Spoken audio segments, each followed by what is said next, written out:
Colombia, a country between conflict and peace.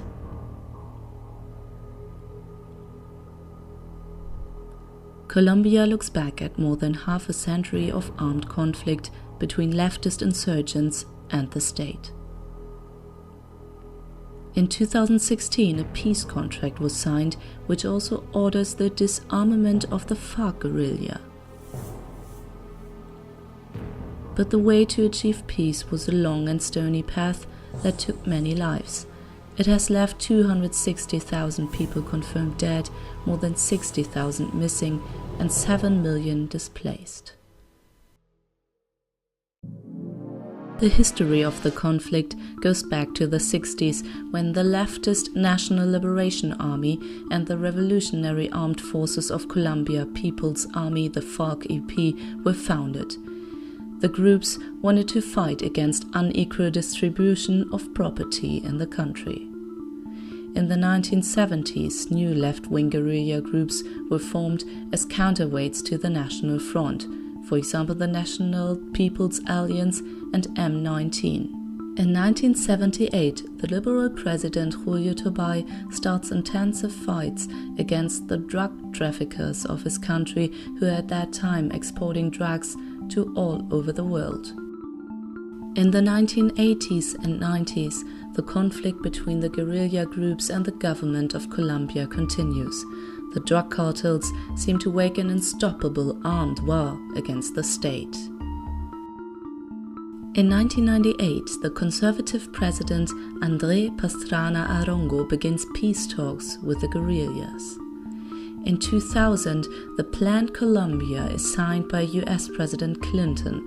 It aims to combat the drug cartels, but did not totally succeed, as media declares 15 years later. In 2001, the government and the FARC signed the San Francisco Agreement, committing themselves to negotiate ceasefire.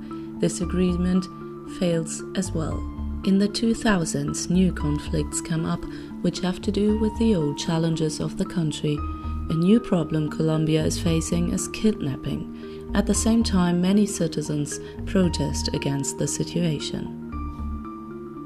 In September 2015, the government and the FARC set up special courts for crimes committed during conflict, for Truth Commission, and for amnesty law.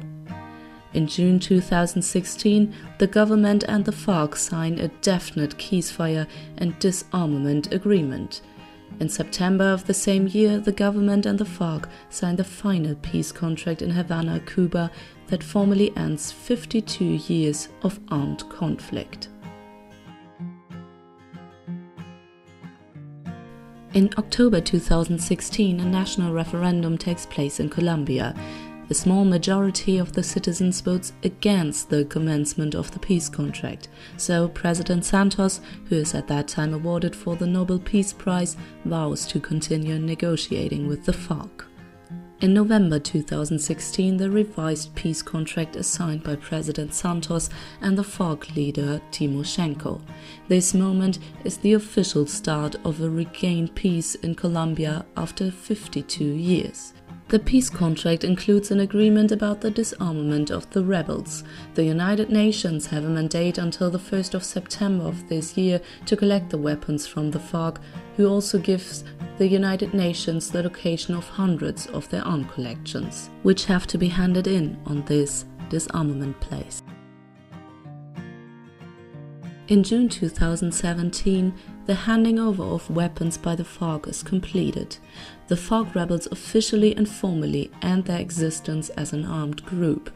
The disarmament of the rebels results in a collection of 69,035 kg material of weapons. The list of types of arms is a long one. It includes 1,817 pistols, 170 revolvers, 6,177 assault rifles, but also 11,000 grenades and 3,528 landmines. On this picture, we see President Santos attending the last delivery of weapons from the FARC. What else is in process?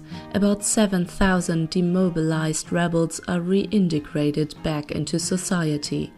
The BBC correspondent Natalia Kozoy states the peace with the FARC has brought a dramatic drop in violence in many areas of Colombia. Besides many positive developments, there are also negative ones to be faced. The peace agreement contracts the release of FARC prisoners. However, 70% of them are still not free. More than 1,000 go on hunger strike in July of this year. They accuse the government to break the amnesty law. What happens with the weapons? The plan of the government is to build 3 monuments out of the material of the collected weapons. One in Bogotá, the capital of Colombia, one at the United Nations headquarters in New York, one in Havana, Cuba, where the peace talks took place. How these monuments will look like and when they are going to be built is not official yet. However, a template could be these peace monument examples from Bogotá, the non-violent sculpture in New York. Same one can also be seen in Malmö in Sweden, and the Hands Across the Divide statue in Northern Ireland. Formally, the conflict in Colombia recently ended. It could, however, still be some time until the entire population and all participants of the 52-year lasting conflict achieve peace to its full extent.